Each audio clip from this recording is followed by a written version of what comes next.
Você vai ouvir agora uma mensagem nos encontros de paz e vida com o pastor João Ribe Palharim.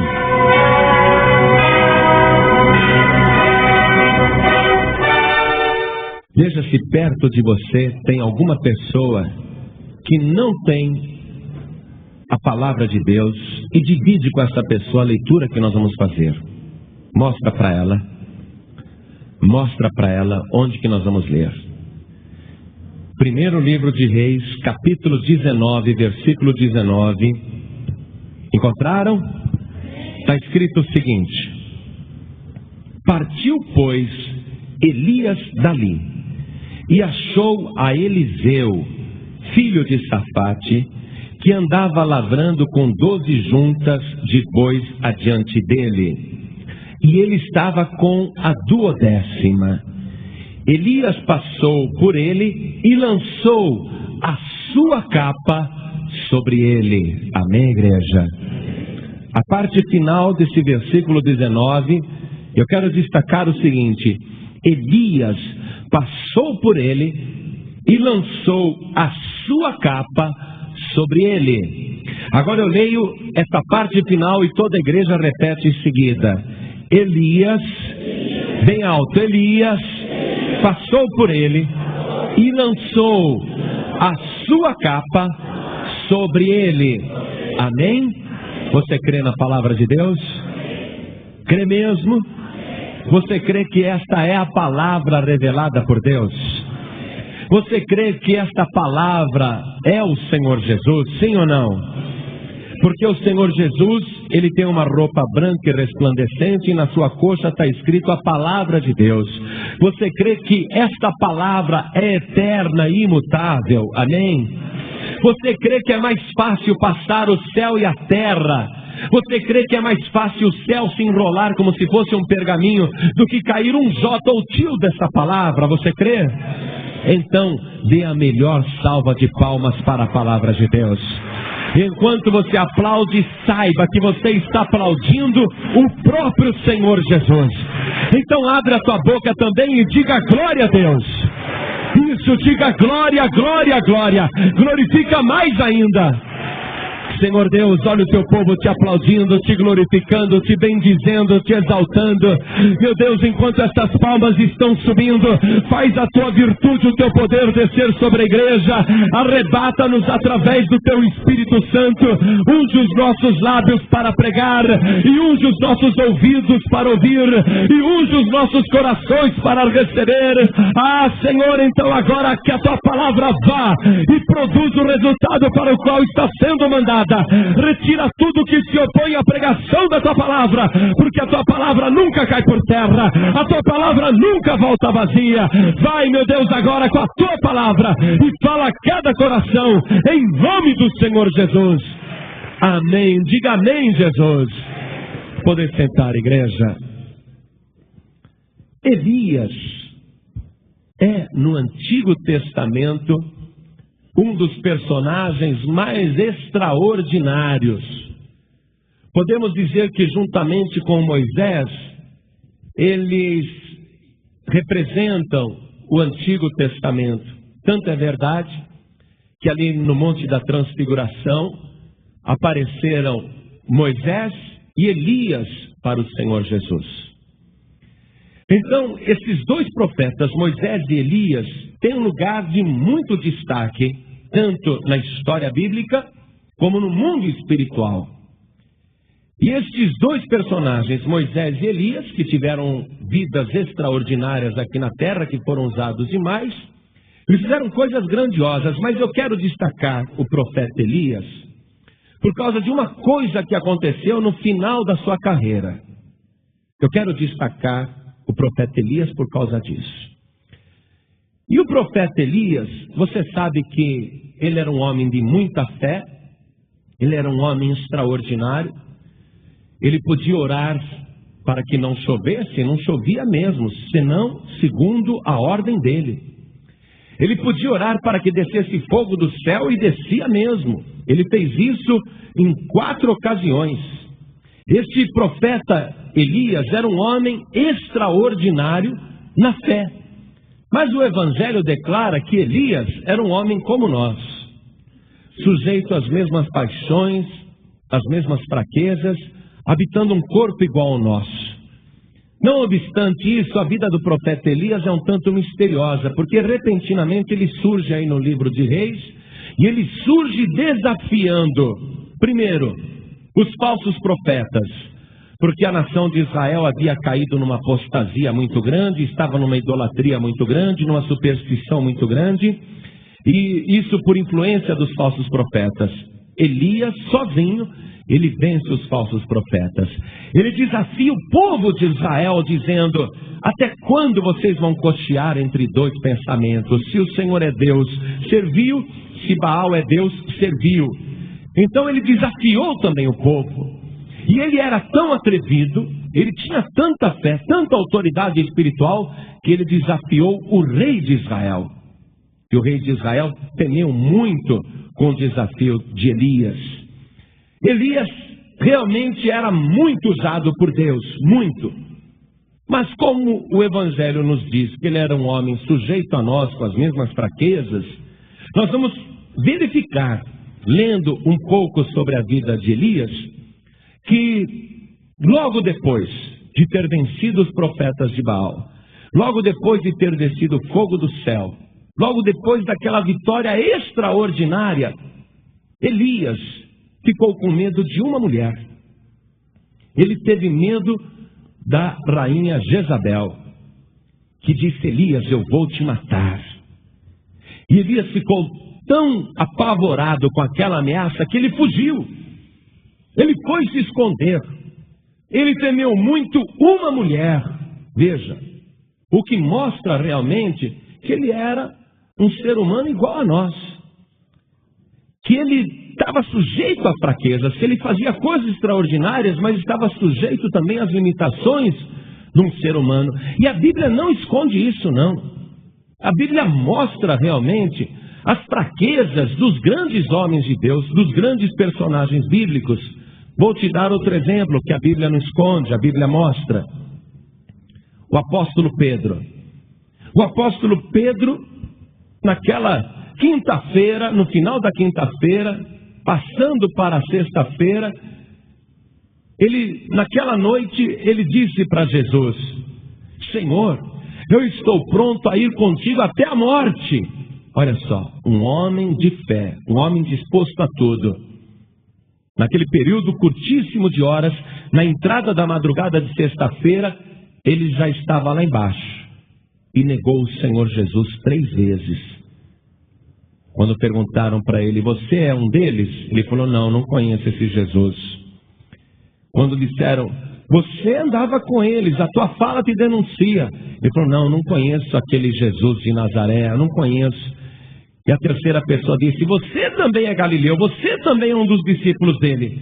E Pedro pragueja, xinga e jura que ele não conhece Jesus.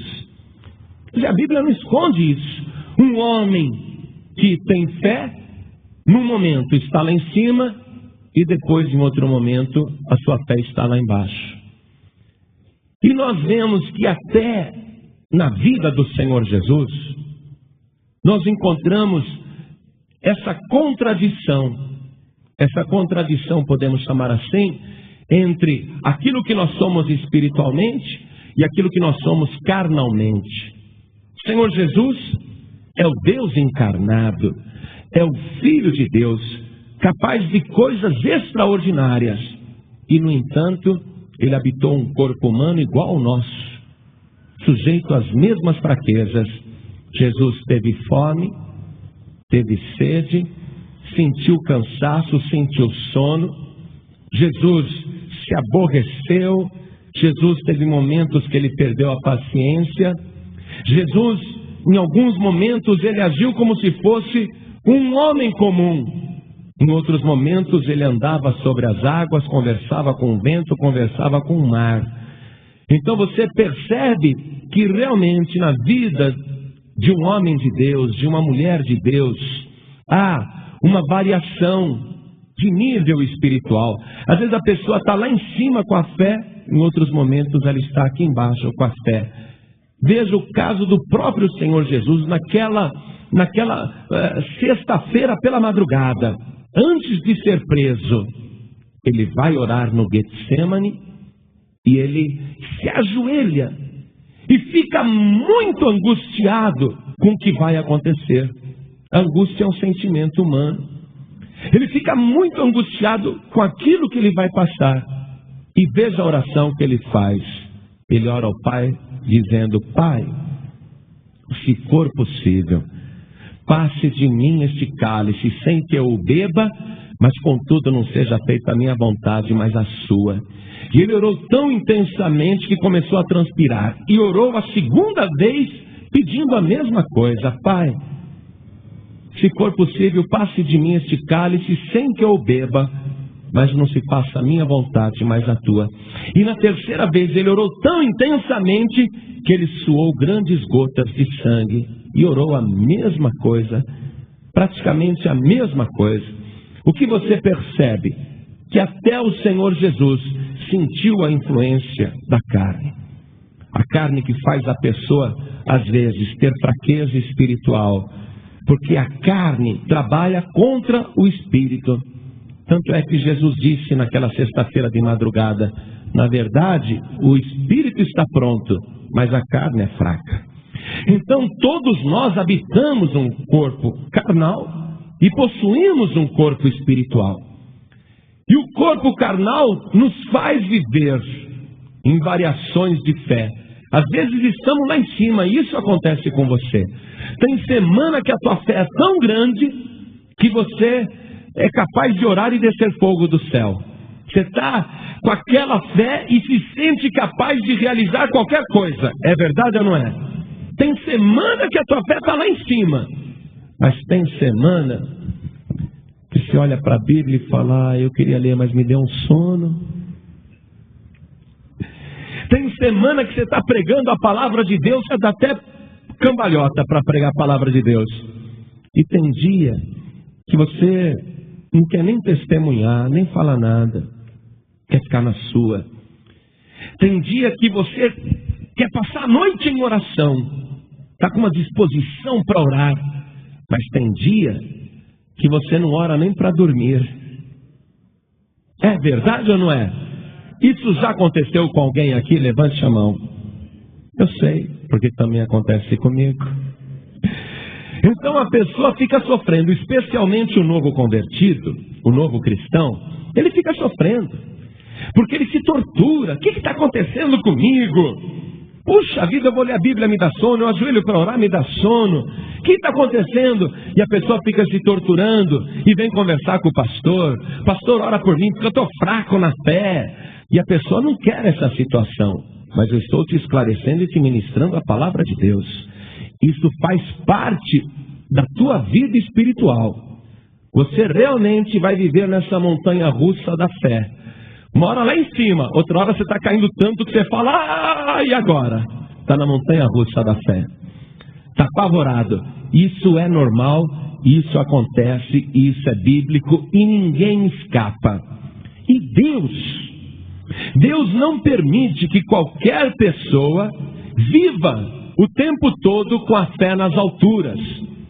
Porque a pessoa, quando está com a fé nas alturas, ela fica orgulhosa, ela se ensoberbece. Ela acha que ela é a boa. Eu oro aqui para essa pessoa e Deus cura, eu prego, a pessoa se converte. Então ela está com aquele orgulho lá em cima, e Deus não permite isso. Paulo escreveu até um testemunho. Ele disse: eu tenho sido tão abençoado que Deus colocou um espinho na minha carne para eu não ficar muito orgulhoso. Porque Deus não quer que a pessoa fique lá em cima, Deus quer que a pessoa também desça aqui embaixo. O que está acontecendo com o profeta Elias? Poxa, orou e desceu fogo do céu, agora se esconde de Jezabel. O que aconteceu com Pedro? Vou contigo até a morte, mas em seguida está negando o Senhor Jesus 3 vezes. O próprio Senhor Jesus está naquele momento sentindo muita angústia. Ele se angustiou de uma tal maneira que ele suou gotas de sangue. Isso acontece e ninguém escapa, amados. E Deus quer que você tenha esses momentos de fraqueza. Deus não quer que você fique o tempo todo forte na fé, o tempo todo firme na fé. Deus quer que de vez em quando você seja reduzido mesmo. Olha aqui Elias escondido na caverna, fugindo de Jezabel. Olha aqui o Senhor Jesus orando no Getsemane, sozinho lá, solitário, sofrendo, angustiado.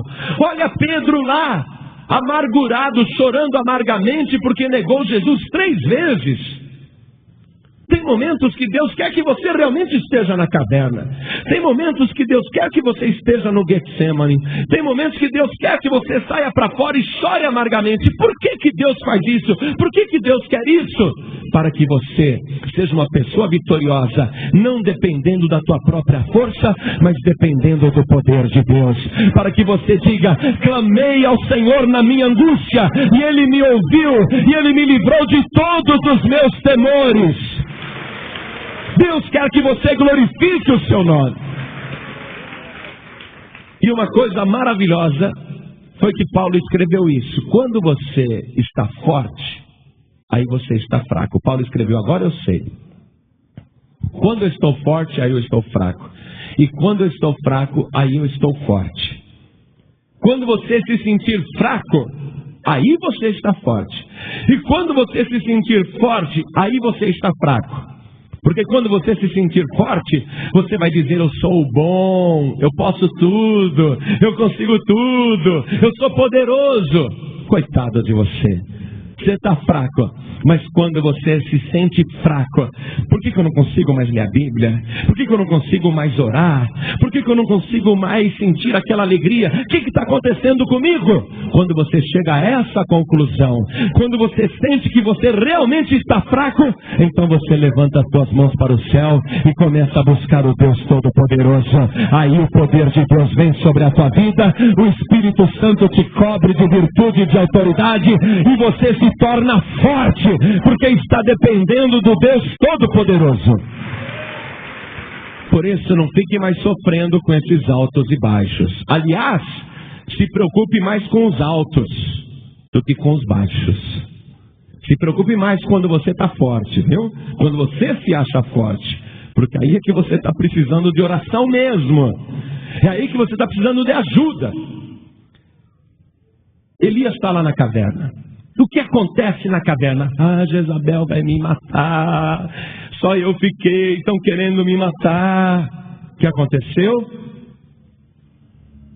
Acontece um terremoto, acontece trovão, acontece relâmpagos lá no monte. Mas diz a palavra que Deus não estava no terremoto, Deus não estava no fogo, Deus não estava naquele relâmpago, Deus não estava nada daquilo. Aí Elias ouve uma voz mansa e suave, e ele sai para fora. E olha só, veja comigo o versículo 13. Nós estamos no primeiro livro de Reis, capítulo 19, versículo 13. E sucedeu que, ouvindo-a Elias, envolveu o seu rosto na sua capa, e saiu para fora, e pôs-se à entrada da caverna, e eis que veio a ele uma voz que dizia: que fazes aqui, Elias? Ele envolveu o rosto na capa, e ele saiu para fora da caverna, porque Deus estava fora da caverna. E o que fazes aqui, Elias? Ele saiu com a capa. Preste atenção nessa capa agora. Essa capa é importante, mas eu já vou te mostrar por que essa capa é importante. Quando Pedro negou Jesus 3 vezes e foi chorar amargamente, o que aconteceu logo em seguida, 3 dias depois? O próprio Jesus ressuscitado aparece para Pedro e pergunta: Pedro, você me ama? E Pedro: sim, eu te amo. Aí Jesus em seguida: Pedro, você me ama? E Pedro falou: eu te amo. Aí Jesus pergunta: você me ama, Pedro? Aí Pedro pensou: poxa, ele não está acreditando em mim. Ele está perguntando 3 vezes. É porque ele não está acreditando que eu o amo. Também eu sou um canalha. Eu neguei ele, tem 3 dias que eu neguei que o conhecia. Agora estou aqui falando que o amo. Pedro ficou triste e disse assim: Senhor, tu sabes que eu te amo. Mas sabe por que Jesus estava falando isso para Pedro? Era como se Jesus estivesse dizendo: Pedro, olha aqui, 3 vezes você negou que me conhecia. Agora eu também quero que 3 vezes você fala que me ama. Para você aprender. Fala 3 vezes que me ama. E o que você vê? O próprio Senhor Jesus orando no Getsemane, ali suando gotas de sangue. O que acontece? Vem um anjo do céu para confortá-lo. Em todos os momentos em que você sente angústia, que você sente medo, que você sente tristeza, que você dobra o teu joelho, que você chora na presença de Deus, você pode ter certeza, o céu vai se abrir sobre a tua vida, os anjos de Deus descerão ao teu redor, o Espírito de Deus vai descer sobre a tua vida, você vai ter uma visitação do alto. Elias, com aquela capa, ele saiu para fora da caverna e Deus falou com ele. E Deus mandou ele procurar algumas pessoas, e entre essas pessoas Deus mandou procurar Eliseu, dizendo: Eliseu será ungido profeta em teu lugar, porque eu vou tirar você da terra, tá bom, Elias? Porque Elias ficou pedindo muito para morrer. Ó Deus, tira minha vida, ó Deus, tira minha vida, ó Deus, já basta, tira. Deus falou: tá bom, vai preparar um profeta no teu lugar. Ele chama Eliseu, vai procurá-lo. Ele vai ser profeta em teu lugar e eu vou te tirar da terra. E Elias então vai até onde Deus disse que morava esse tal de Eliseu. Só que esse tal de Eliseu não sabe de nada. Esse Eliseu, ele trabalha numa fazenda que, segundo a pesquisa, pertencia aos seus pais. Eliseu era um moço rico, mas ele trabalhava na terra junto com os empregados. E esse trecho aqui que nós lemos da palavra de Deus, o versículo 19, diz o seguinte: partiu, pois, Elias dali e achou a Eliseu, filho de Safate, que andava lavrando com 12 juntas de bois adiante dele, e ele estava com a 12ª. Elias passou por ele e lançou sua capa sobre ele. 12 juntas de bois. Eliseu estava com a 12ª. Cada junta tinha 2 bois. Significa então que se ele estava com a 12ª, tinha ainda outros 11 empregados dirigindo os outros arados, as outras juntas de bois. Veja só, o profeta Elias, ele passa pelos 11. Ele chega até aquele que está lá na 12ª, porque ele sabe que aquele é o escolhido. E ele se aproxima de Eliseu e joga, vem cá, moço, vem cá, e joga sobre Eliseu a sua capa. Você sabe como que é um arado? Sabe dirigir um arado? Então dirige, irmão, você sabe pilotar um arado. Pilota aí um arado. É assim, gente? Ah, rapaz, como é que você sabe? Tem os cursos, tem as manhas. Então segura o arado aí. Os 2 bois estão lá puxando. Eles estão indo junto aqui em fileira, arando, lavrando a terra. Elias chega em Eliseu, que estava trabalhando, e joga a capa sobre ele. Quando ele recebe o toque dessa capa, ele para. E os outros aqui continuam avançando e vão em frente. E Eliseu fica parado, ele fica petrificado. Ele fica petrificado, porque no momento que a capa foi colocada sobre ele, algo mudou dentro do seu coração, dentro da sua mente. A preocupação de Eliseu era com aquele campo, era com aquele trabalho material. Mas quando a capa repousou sobre ele, ele não teve mais vontade de lavrar a terra, ele ficou parado, ele ficou bobo, ele ficou pasmo, ele ficou paralisado, ele ficou sem ação. E ele ficou pensando o que estava acontecendo com ele. Ele não queria mais trabalhar, perdeu a vontade de lavrar a terra. Ele não sabia qual era o plano de Deus, por isso que ele ficou parado pensando, fica aí. Ele ficou parado pensando, e Elias está um pouco mais atrás, esperando agora a atitude dele. A capa já foi jogada. Ele não sabia qual era o plano de Deus. Amados, Deus não dá detalhes dos seus planos para ninguém com antecedência. Deus não dá satisfação para ninguém. Quando Deus falou para Elias lá na caverna, vai procurar Eliseu e unge Eliseu profeta em seu lugar, nem passava pela cabeça de Eliseu que ele seria profeta de Deus. Nem passava na cabeça dele que ele faria um trabalho tão importante, porque o trabalho dele é lavrar a terra. Preste atenção no que eu vou dizer agora a teu respeito. Você não sabe o que Deus tem planejado na tua vida. Você não sabe porque Deus não dá satisfação. Mas a palavra que está sendo ministrada hoje é para te confirmar esta verdade. Deus me mandou trazer para você esta mensagem. Deus tem um plano poderoso na tua vida. Deus já determinou que você vai fazer a obra. Deus já traçou uma linha para a tua vida, um destino para a tua vida. Você vai sentir isso hoje. Diz a palavra que Eliseu ali parado, sem saber o que fazer, ele deixou os bois. Veja o versículo 20. Então, Eliseu deixou os bois e correu após Elias e disse: deixa-me beijar a meu pai e a minha mãe, e então te seguirei. Repare o seguinte: ele tem família.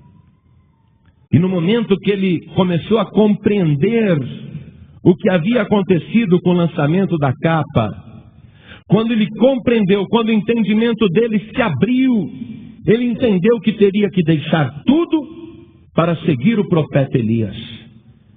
Ele vai até Elias e pede apenas permissão para beijar o pai e a mãe, se despedir, e então te seguirei, disse Eliseu.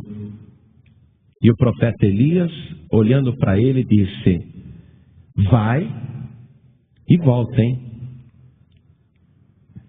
Vai e volta. Porque qual era a preocupação nessa recomendação?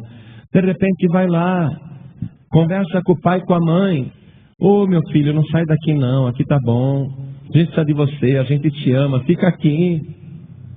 Não vai embora não. Você vai com um desconhecido, vai se aventurar por aí. Por isso que o profeta Elias deu a recomendação: vai e volta. E olha o que ele diz aqui: porque que te tenho eu feito? Ele olhou, vai e volta, porque que te tenho eu feito? Quer dizer, o moço compreendeu o que era. Teve o entendimento do que Elias havia feito, que obra era essa quando ele tocou a capa sobre o moço. Então ele compreendeu que era para ir e voltar, porque ele tinha um trabalho a ser feito. Então ele pegou, foi, beijou o pai e a mãe, se despediu. E eu vou mostrar para você que ele era não um empregado da fazenda, mas proprietário também, filho dos donos da fazenda. Porque quando ele volta, veja o versículo 21. Voltou, pois, de atrás dele, Eliseu voltou, e tomou uma junta de bois, e os matou. E com os aparelhos dos bois, cozeu as carnes e as deu ao povo e comeram. Se ele fosse empregado da fazenda, ele ia poder fazer isso? Empregado pode matar os bois do patrão? Pode pegar o arado e pôr fogo? Pode chamar os empregados para fazer uma churrascada? Não pode, pode?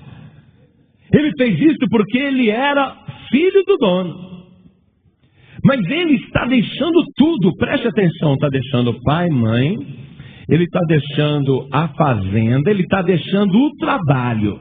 E como prova de que ele não pretende nunca mais ser um lavrador de terra, como prova de que ele nunca mais voltará para aquele trabalho material, ele pôs fogo no arado e ele matou os bois.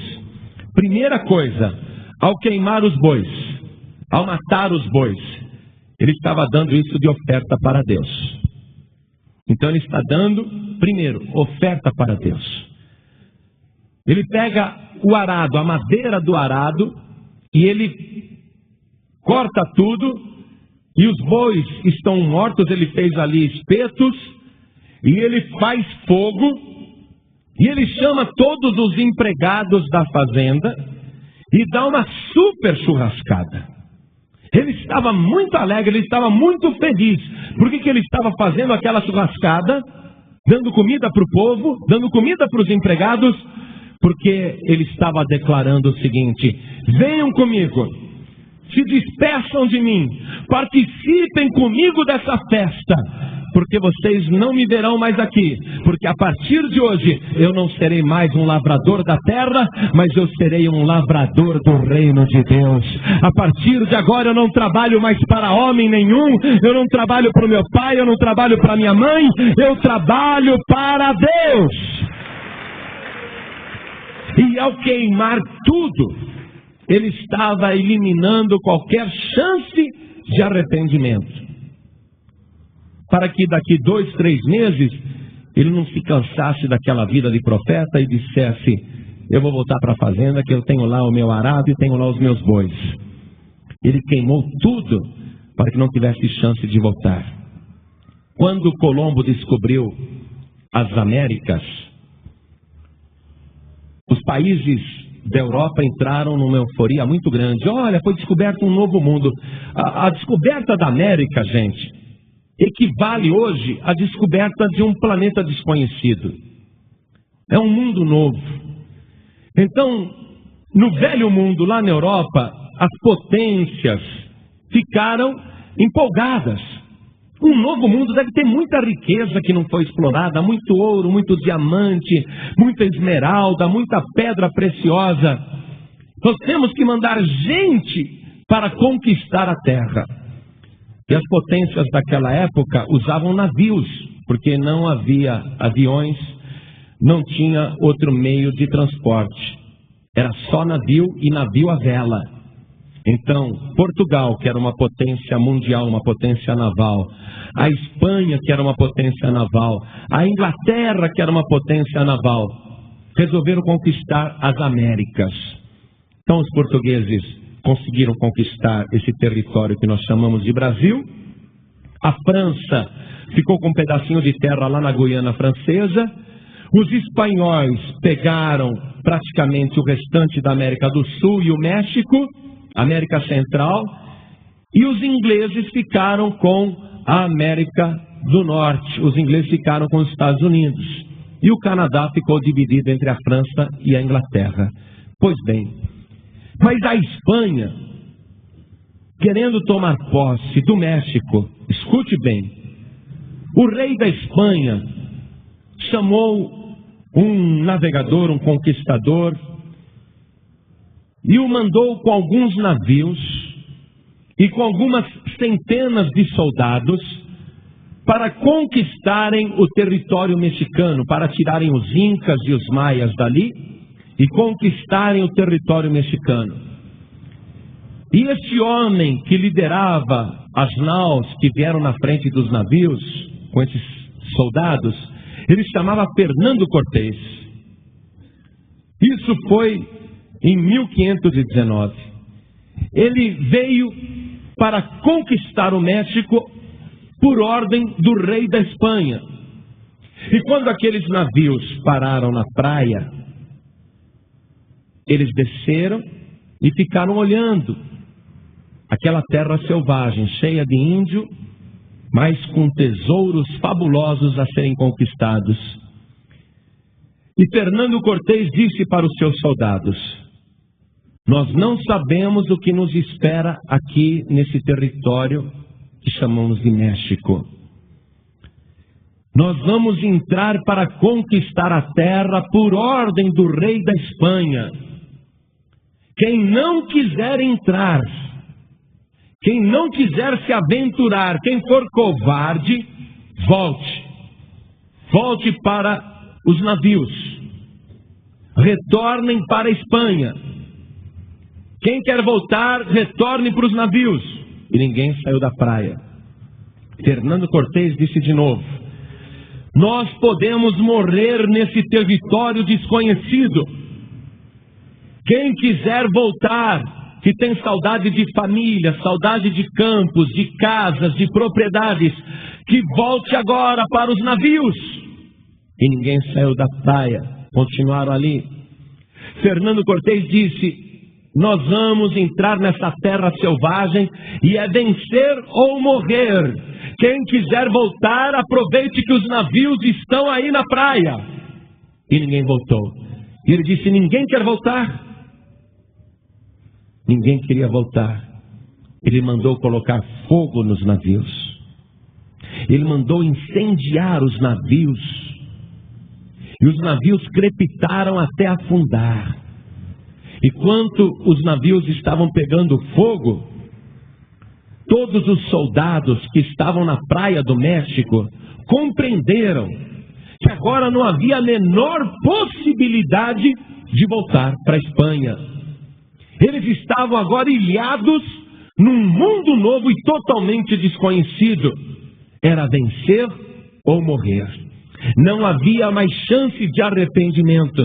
Não havia mais oportunidade de voltar atrás, porque não havia mais meios de transporte. Os navios tinham sido queimados.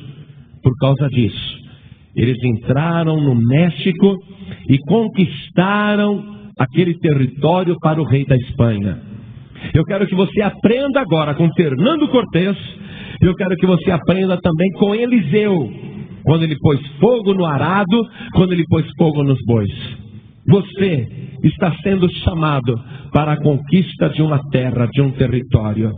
E você está sendo chamado para um trabalho altamente perigoso. Um trabalho muito difícil. Você tem que conquistar um território. Mas não é para o rei da Espanha, não é para o rei de Portugal, não é para o rei da Inglaterra. Mas você vai estar entrando num território para conquistá-lo ao rei dos reis e senhor dos senhores. Você vai entrar para conquistar a terra para Jesus Cristo. E não existe a menor possibilidade de voltar atrás. E eu quero te mostrar algumas comparações entre a missão no Antigo Testamento, o trabalho de Deus no Antigo Testamento, e a missão, o trabalho de Deus no Novo Testamento. Eu quero comparar, porque você está querendo trabalhar para Jesus. E você vai ver que trabalhar para Jesus é pior do que trabalhar para Elias. É muito pior. E eu quero te mostrar as condições que Jesus te oferece para trabalhar, para você analisar aí se você aceita esse trabalho. Vamos lá em São Lucas, capítulo 9, no versículo 61. Vamos lá. Jesus estava com alguns moços. Alguns ele estava chamando e outros estavam se oferecendo. Veja o que o Senhor Jesus, nessa entrevista com o moço, veja como ele age, como ele coloca o trabalho. Versículo 61, um moço disse para Jesus: Senhor, eu te seguirei, mas deixa-me despedir primeiro dos que estão em minha casa. O que é que ele está pedindo? O mesmo que Eliseu pediu para Elias: deixa eu beijar meu pai e minha mãe primeiro e depois te seguirei. Ele está pedindo para Jesus a mesma coisa que Eliseu pediu para Elias. Olha a resposta do Senhor Jesus. Versículo 62.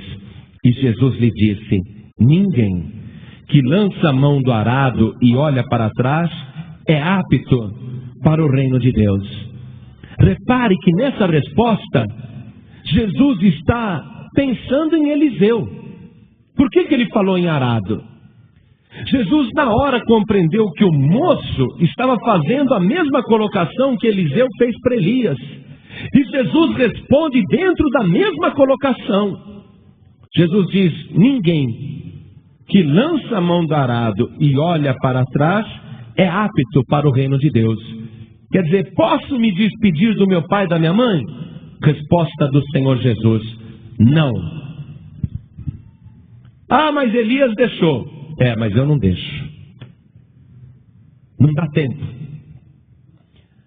Outra coisa que eu quero mostrar para vocês aqui, como o trabalho com o Senhor Jesus é mais rigoroso. Versículo 59. E disse Jesus a outro: segue-me. Mas ele respondeu: Senhor, deixa que primeiro eu vá enterrar meu pai. Olha só, ele não está dizendo que não vai seguir Jesus. Jesus disse: segue-me. Ele falou: Senhor, eu só vou ali sepultar o meu pai e já venho, tá? É uma boa desculpa ou não é, igreja? Se você trabalha numa firma e morre o seu pai, o patrão deixa você ir no enterro do seu pai? Deixa, lógico. Mas no trabalho de Deus, o Senhor Jesus, ele tem outra colocação. Nós vamos ver agora. É uma boa desculpa: Senhor, eu não estou me recusando a te seguir. É que o meu pai morreu, eu vou sepultar o meu pai e eu já venho. Para os judeus, chorar a morte do pai, sepultar o pai, era um motivo de honrar o falecido. Era obediência a um dos mandamentos de Deus: honrarás ao teu pai e à tua mãe, para que se prolonguem os teus dias na terra que o Senhor Deus te dá. Quer dizer, sepultar o pai e a mãe, chorar o pai e a mãe na sua morte, era prova de que era um bom filho. Então este moço diz para Jesus: Senhor, deixa que primeiro eu vá enterrar meu pai. A resposta de Jesus, versículo 60.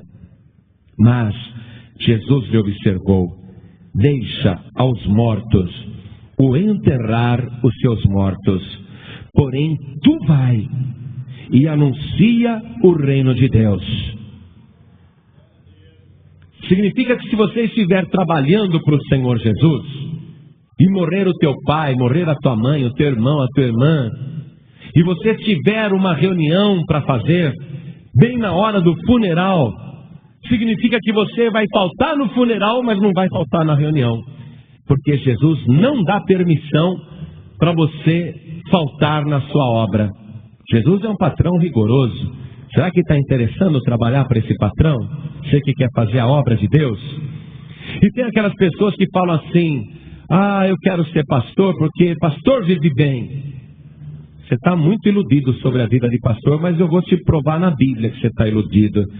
Fala assim: eu vou poder porque eu fiquei sabendo que o pastor lá mora numa boa casa, 2 dormitórios, o outro mora num 3 dormitórios. Vida de pastor é boa. Vamos ver aqui se é mesmo. Estou te mostrando a realidade nua e crua. Versículo 57.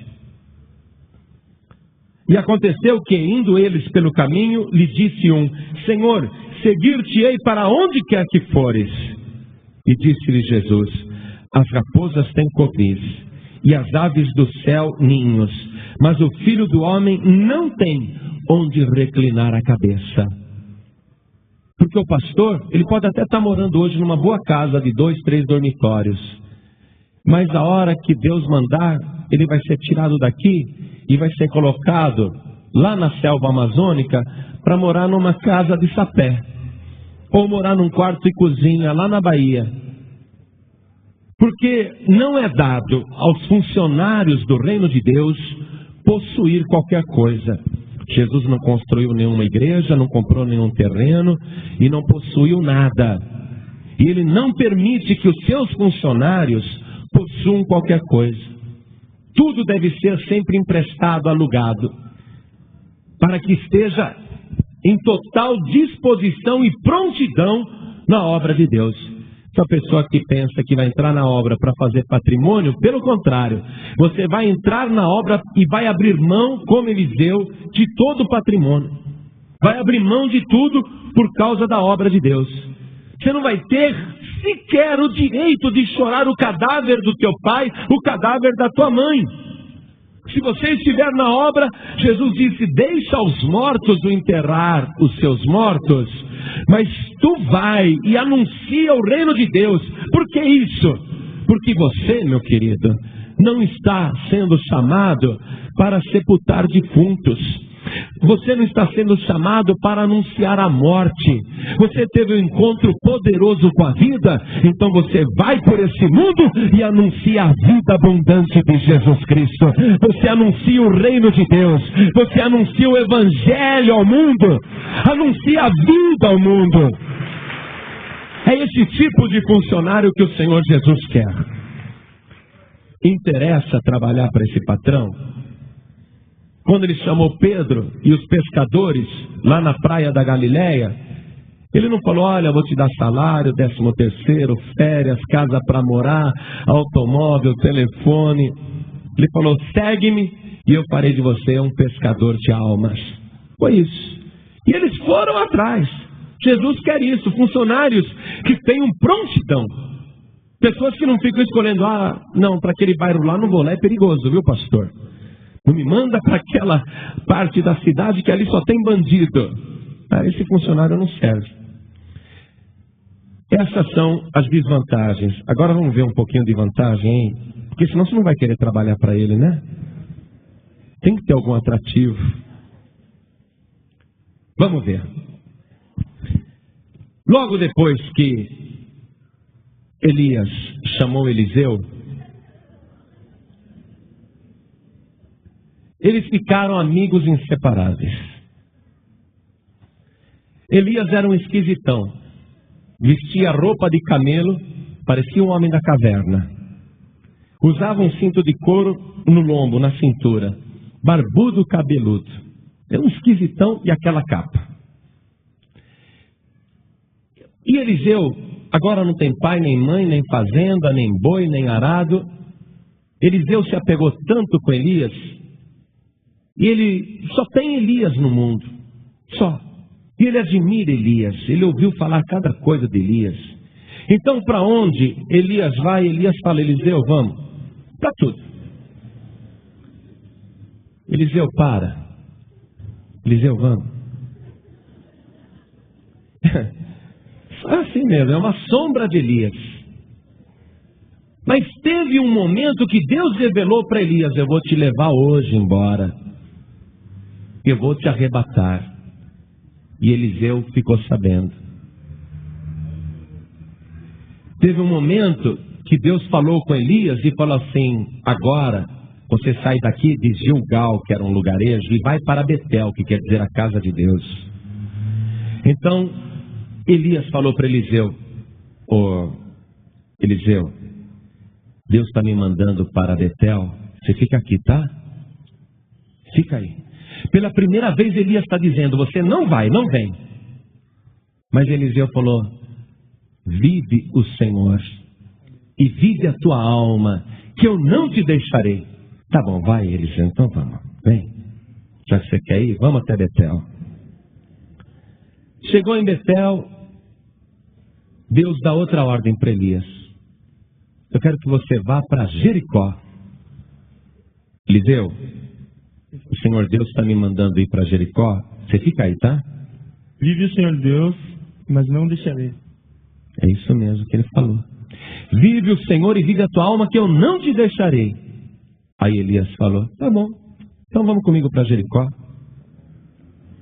Foram para Jericó.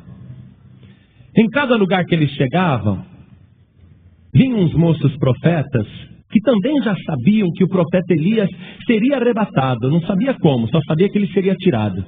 Chegaram para Eliseu e disseram: você está sabendo que o teu Senhor vai ser tomado de ti, sobre a tua cabeça?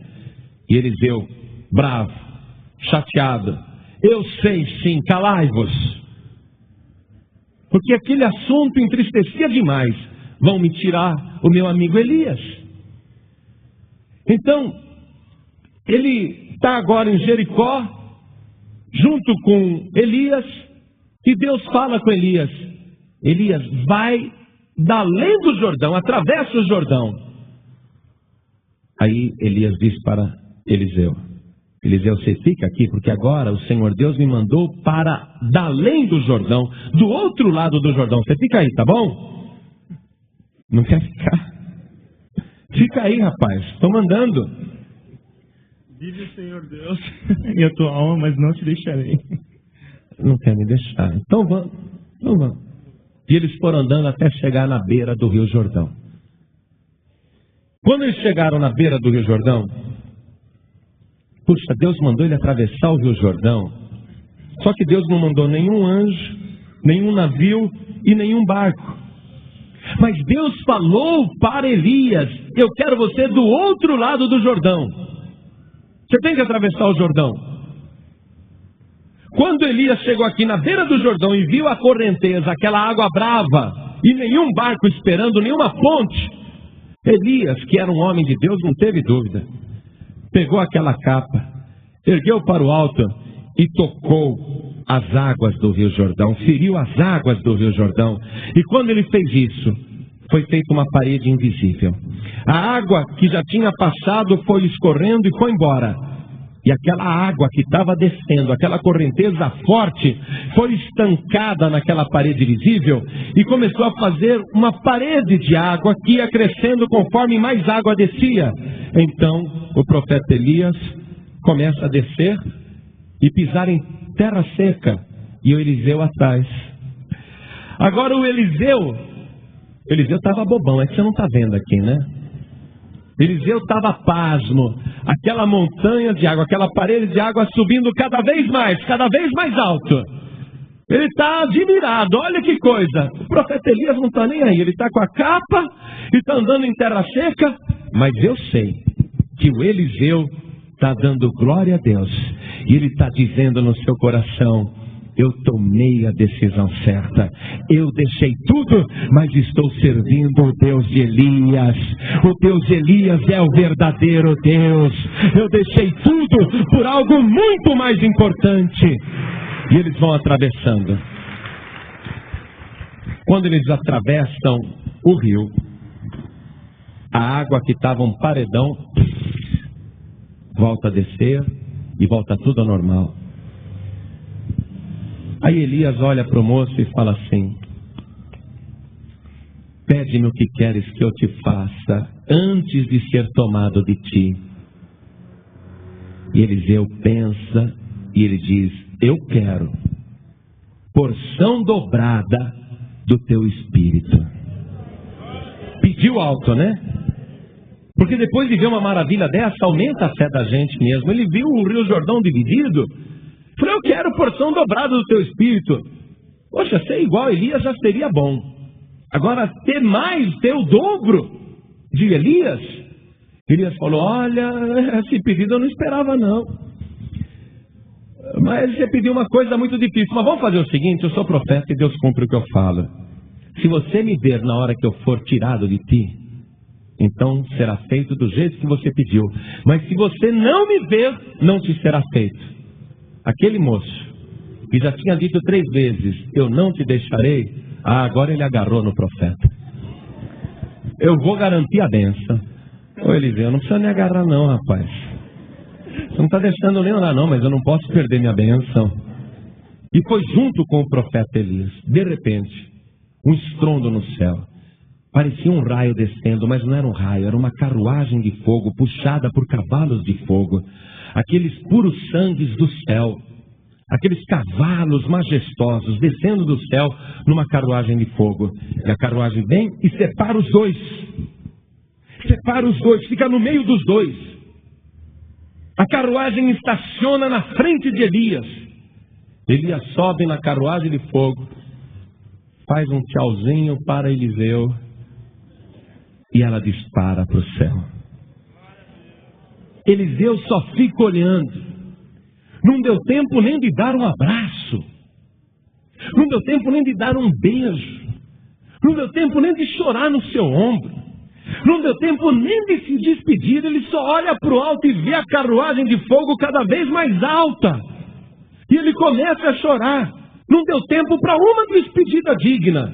Amados, 1 Tessalonicenses capítulo 4, versículo 16 e 17 diz que nós, os que estivermos vivos, não precederemos aos que dormem, porque o mesmo Senhor Jesus descerá do céu com alarido, voz de arcanjo e a trombeta de Deus. E os que morreram em Cristo ressuscitarão primeiro. Depois nós, Os que ficarmos vivos seremos transformados no abrir e piscar de olhos e seremos arrebatados para estarmos para sempre com o Senhor nas nuvens do céu. Não vai dar tempo de despedida, não vai dar tempo de dar tchau para ninguém, é um abrir e piscar de olhos. Mas Eliseu não se conforma, porque o único amigo que ele tinha era o profeta Elias. E a carruagem foi embora, olha lá. Fica olhando lá. Ele está olhando e está arrasado. Perdeu tudo, não tem mais família, não tem casa, não tem mais amigos, está sozinho. Ele está olhando para o alto, aí ele vê uma coisa caindo. Ele vê uma coisa descendo de lá de cima, ele não sabe o que é. Aí quando aquela coisa vai se aproximando dele, ele vê. É a capa de Elias.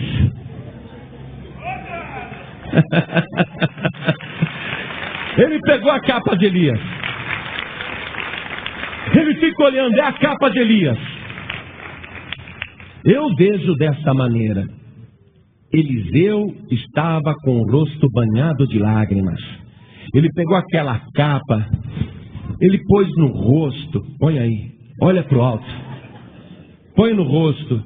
Ele está chorando, ele está gritando: Elias, Elias, meu Senhor, Elias! Onde você foi parar, Elias? E ele não sabe onde Elias foi parar. Ele vai andando desconsolado, voltando no caminho. E ele chega até a beira do Rio Jordão e a água está correndo. E ele está perguntando: Elias, onde está você? Elias, onde está você? E ele não sabe onde está Elias. Aí ele vê aquela água. Ele se lembra do milagre, como que ele atravessou aquele rio em seco, como foi feita uma parede de água. Então ele ergue a capa para o alto, ele olha para o céu e ele grita: onde está o Senhor Deus de Elias? Então ele pega a capa e fere a água do Rio Jordão e o milagre se repete. O Rio Jordão se abre no meio, é feita novamente aquela parede de água e Eliseu ele vai atravessando em seco. Eliseu, ele não sabe onde está Elias. Ele não sabe onde Elias foi parar, mas ele sabe onde está o Deus de Elias. O Deus de Elias está sobre ele. O poder de Deus está sobre ele. A partir daquele momento, a vida de Eliseu foi totalmente transformada. As pessoas, quando viram aquele milagre que ele operou no Rio Jordão, os alunos dos profetas correram e se prostraram diante de Eliseu, e ali começou o seu ministério. Obrigado, viu, Eliseu? E você sabia que Eliseu era careca? É, rapaz, peguei você sem querer. Você tem semelhança com Eliseu. Obrigado. Vamos dar uma salva de palmas para esse Eliseu aí. Olha, amados, você viu a vantagem de você trabalhar para o Senhor? Eu te garanto uma coisa: o Espírito de Deus vai repousar sobre ti. E aquilo que você falar e aquilo que você fizer, Deus vai cumprir, porque Ele estará contigo. Vai ser uma coisa tremenda, mas Deus só quer trabalhadores dentro dessas condições. Vocês entenderam perfeitamente as condições? Então vamos ficar todos de pé agora.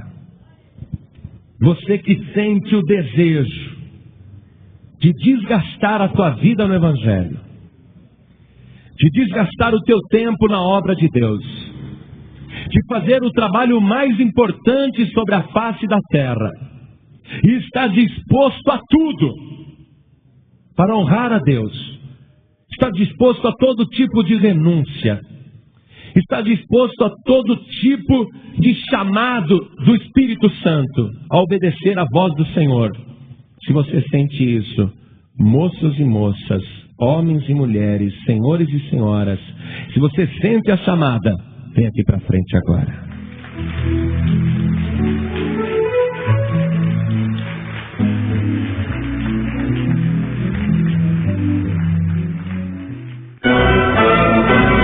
Você acabou de ouvir uma mensagem nos Encontros de Paz e Vida com o pastor João Ribe Palharim. Participe você também dos encontros de paz e vida, às 8 horas da manhã, às 3 horas da tarde e às 7 horas da noite. Comunidade Cristã Paz e Vida, lugar de gente feliz.